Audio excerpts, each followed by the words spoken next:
पुत्र कार्तिकेय, इस असुर के उदर को फाड़कर अपने पिता के सखा श्री कृष्ण को मुक्त कराओ पुत्र।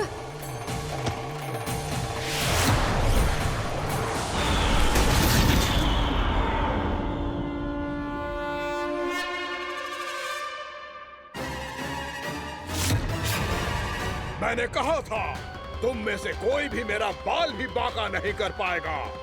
तुम देवताओं का तो सामर्थ्य ही क्या, स्वयं देवों के देव महादेव भी मेरा कुछ नहीं बिगाड़ पाएंगे। कृष्ण को अपने उदर में ही पचा जाऊंगा मैं।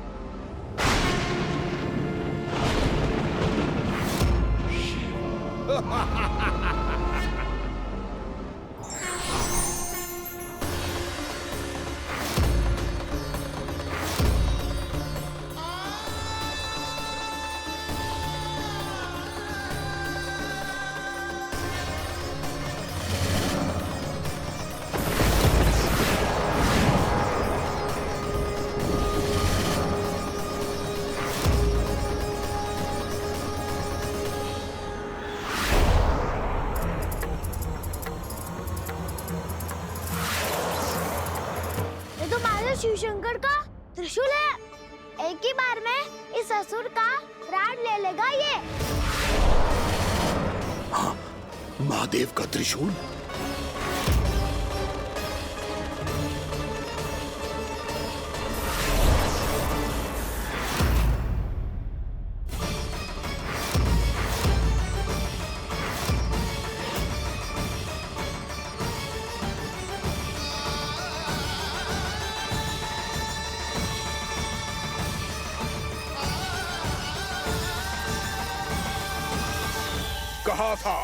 कहा था मैंने, स्वयं महादेव भी मेरा कुछ नहीं बिगाड़ सकते।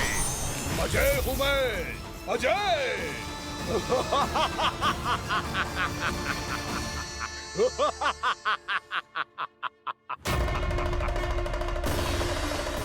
प्रभु, आपके त्रिशूल की महिमा तो अपरंपार है, तो फिर ये ठहर क्यों गया? आपने अपने त्रिशूल को वापस क्यों ले लिया महादेव? इस दुष्ट का संहार क्यों नहीं किया? क्योंकि इसकी मृत्यु मेरे हाथों नहीं, मेरे सखा नारायण के अवतार श्री कृष्ण के हाथों ही होगी, और यही विधि का विधान है। पर पिताजी, श्री कृष्ण तो इस असुर के उदर में फंसे हुए हैं, हम उन्हें मुक्त कैसे कराएंगे? ये उन्हें स्वयं ही मुक्त करेगा पुत्र। श्री कृष्ण अपने अपमान से क्रोधित नहीं होते, पर अपने भक्तों का अपमान वो क्षण भर भी सहन नहीं कर पाते। वकासुर यही भूल कर रहा है, हम सबका निरंतर अपमान करके वो उन्हें क्रोध दिला रहा है। वो ये नहीं जानता कि शीघ्र ही उन्हें अपने उदर में रख पाना उसके लिए असंभव हो जाएगा।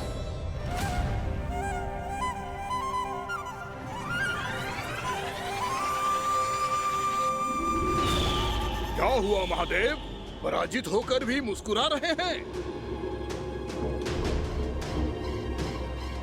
पर अब तो महादेव कहलाने के भी योग्य नहीं रहे आप।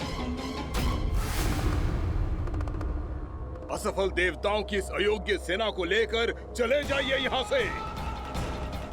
ना ये मेरा सामना कर सकते हैं और ना ही आप। मेरी शक्ति के सामने आप अक्षम हैं महादेव।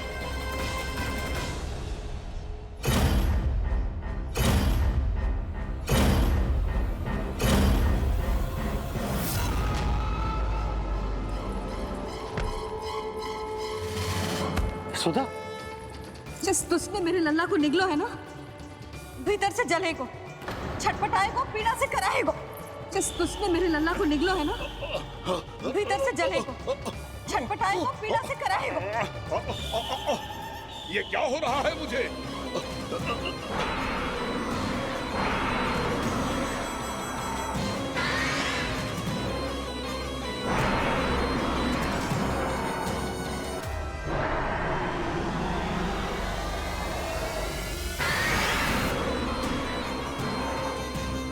मुझे ऐसा क्यों लग रहा है जैसे भीतर से जल रहा हूं मैं। ये क्या हो रहा है मुझे?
हे प्रभु, मैंने ऐसे कौन से कुकर्म किए थे कि मुझे ऐसी मृत्यु प्राप्त हुई?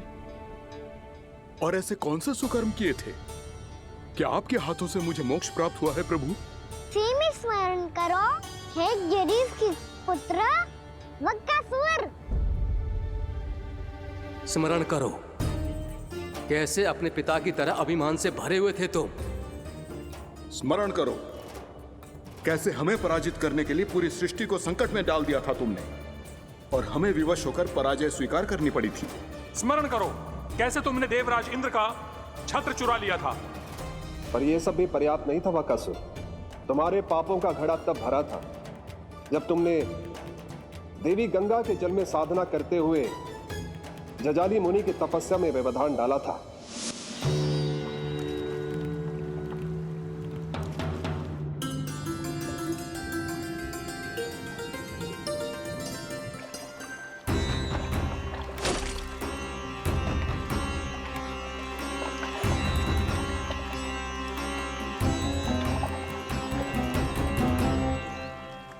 रुक क्यों गए चालक? नौका को आगे की ओर ले चलो। आगे बढ़ना उचित नहीं होगा महाराज। यहाँ से कुछ ही दूरी पर जालजली मुनि तपस्या कर रहे हैं। तो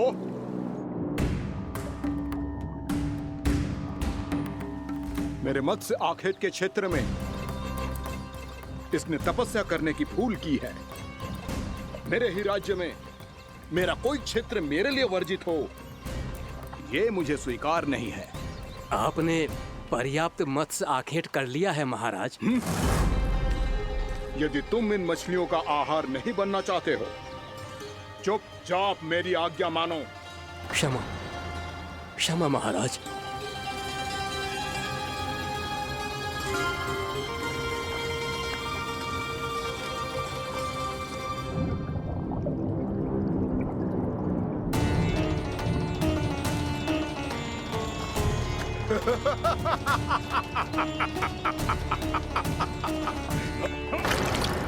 मुनिवर, रक्षा कीजिए, रक्षा कीजिए मुनिवर। हमारे प्राण बचाइए मुनिवर, मुनिवर हमारे प्राण बचाइए।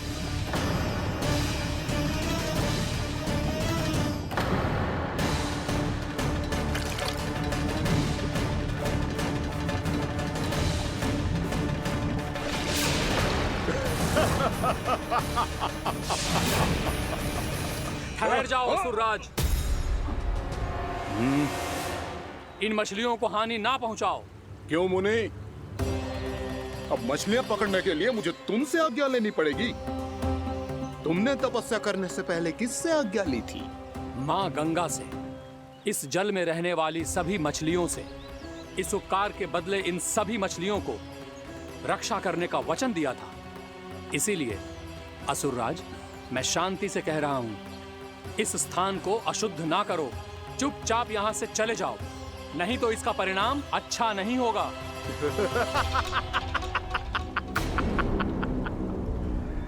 तुम जिन देवताओं की तपस्या कर रहे हो ना मुनि, उन्होंने भी मेरा कुछ नहीं बिगाड़ पाया था, और तुम मुझे धमकी देने का दुस्साहस कर रहे हो।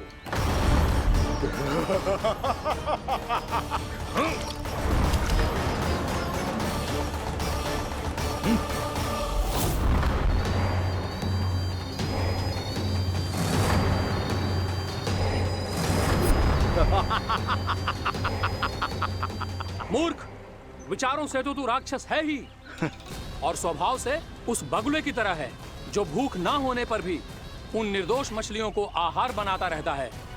इसलिए अभी इसी क्षण से तू वकुला का जीवन जिएगा। ये मेरा श्राप है, ये मेरा श्राप है।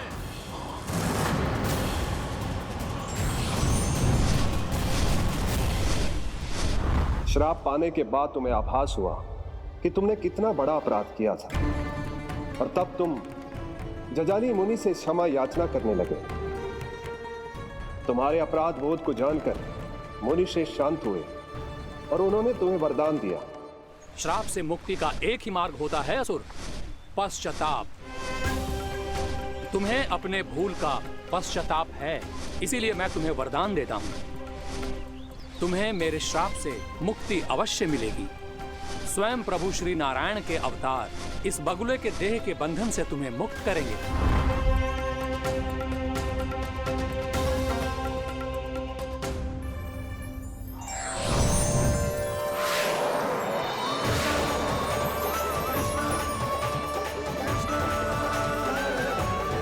प्रणाम स्वीकार करें प्रभु।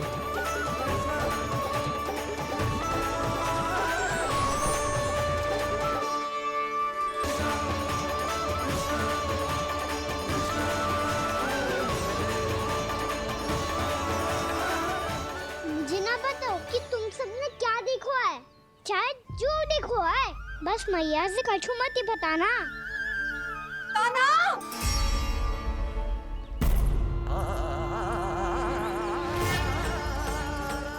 कान्हा! मेरा लल्ला!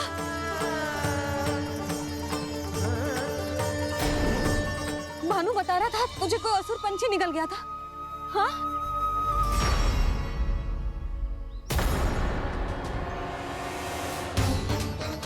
हे नारायण, ये क्या है?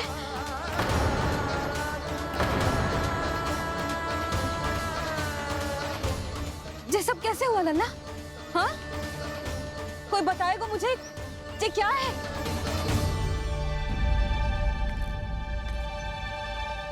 श्रीधामा, मधुमंगल, चिची को सब कुछ बता दो। ये असुर पक्षी मुझे निगलने वाला था रानी भाभी, तभी अंतिम क्षण में कान्हा ने आके मुझे बचा लियो। और ये असुर पक्षी ने कही कि यह है वृंदावन का राजकुमार, नंदराज का लल्ला। इसके होते कोई भी वृंदावन वासियों को हानि ना पहुंचा सकते। रानी भाभी, कान्हा ने अपने प्राणों की चिंता ना करी और इस क्रूर राक्षस से भिड़ गयो, और इस राक्षस पक्षी ने इसे निगल लियो। इतना पर्याप्त है भोला काका, सब कुछ बताने की आवश्यकता नहीं है। ये सब देख के सारी बालक मंडली इतनी व्याकुल हो गई कि सबने अपने प्राण अर्पित कर दिए और इस असुर पक्षी से कहे कि हमें खा लो और हमारे सखा को छोड़ दो। इन बालकों का पराक्रम देख के सभी देवतागण यहाँ आ गए और उनके हृदय भी पिघल गए और उन्होंने इस राक्षस पक्षी से युद्ध करके इसे मार गिराया। देवताओं के राजा इंद्र के वज्र का प्रहार तो मैंने अपनी आंखों से देखा है ताई जी। और फिर उसके बाद अग्निदेव ने अग्निवस्त्र का प्रहार किया।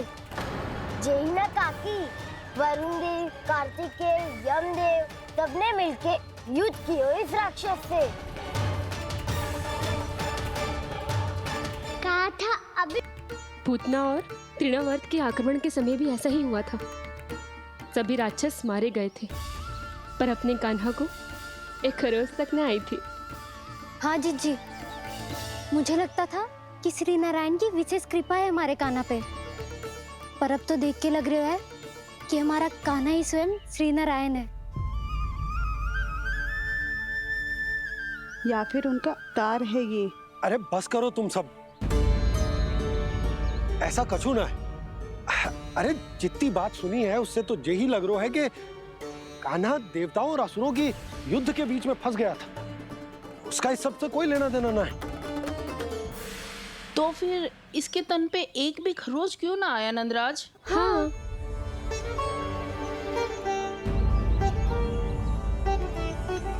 है काकी, खरच तो है। दिखा लल्ला। भैया बात पीड़ा आ रही है, कुछ करो ना। चिकोपिया भी ना अति करती है। श्री नारायण का अवतार हो तो इतनी तनिक सी खरोच पे ऐसे रो तो क्या? बस बहुत होगा। अब तो तुम सबने सीमा ही पार कर दी है। कभी से श्री नारायण बुलाते हो, कभी श्री नारायण का अवतार। तनिक कछु हो ना जाता है कि तुम सब कहानियां बुनने लगती हो। जे बस साधारण सा बालक है, मेरा लल्ला है जे, इसे भगवान मत ही बनाओ।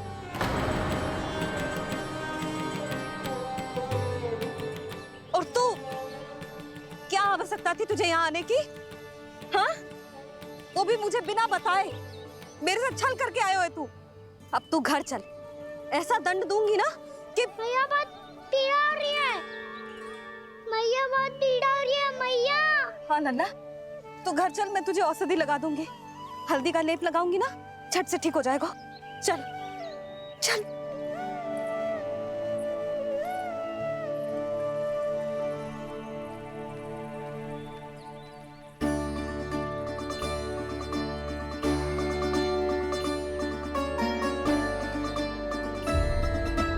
भगवान है, और जो भगवान इतनी छोटी सी चोट पे रोते हैं क्या? इतनी तो लगी भी ना है तुझे जितना तो तू आ ऊ कर रहा है।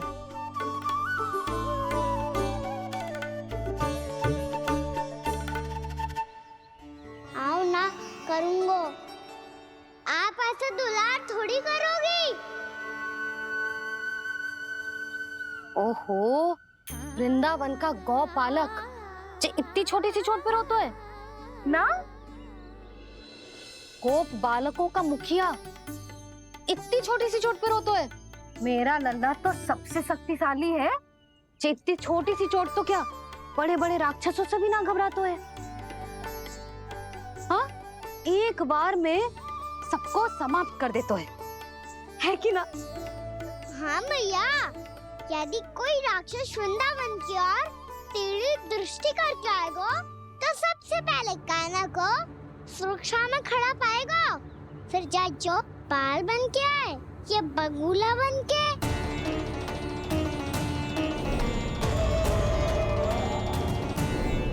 ना लल्ला, सोचो भी मती। वृंदावन की सुरक्षा करना तेरा दायित्व ना है। तुझे और कोई संकट का सामना करने की आवश्यकता ना है। अभी तो मेरी पीड़िता का हरण कर रही थी, अचानक से क्या हो गया मैया को? कोई आवश्यकता ना है तुझे ऐसे संकटों का सामना करने की। आने दे आज तेरे बाबा को, सीधा सीधा बोल दूंगी। बहुत हो गए उनके तर्क वितर्क। मेरा फूल सा लल्ला वन में अकेले गौचारण के लिए ना जाएगो। आज बगुले ने निकल लियो, कल कछु और हो जाए तो?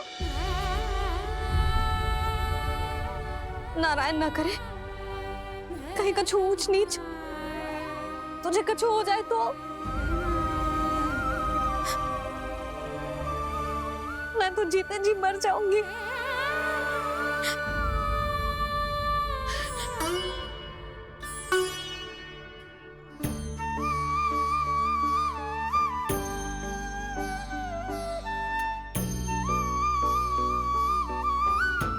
वीर लल्ला की वीर मैया इतनी सी बात तो रोती है क्या? क्या करूं कान्हा, तुझे ऐसे बार बार संकट के मुंह में जाते हुए ना देख सकती मैं। तो फिर मैया मैं वचन देता हूँ, आज के बाद मैं गौचारण के लिए तभी जाऊंगा जब आप आज्ञा दोगी। पक्का? छल ना करेगा ना मेरे साथ? मैंने कब छल करो मैया?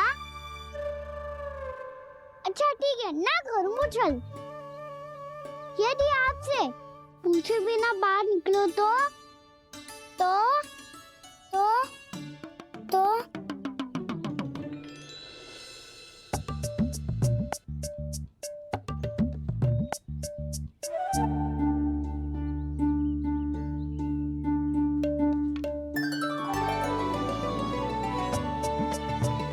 ये रही आपकी छड़ी और ये रही मेरी पीठ।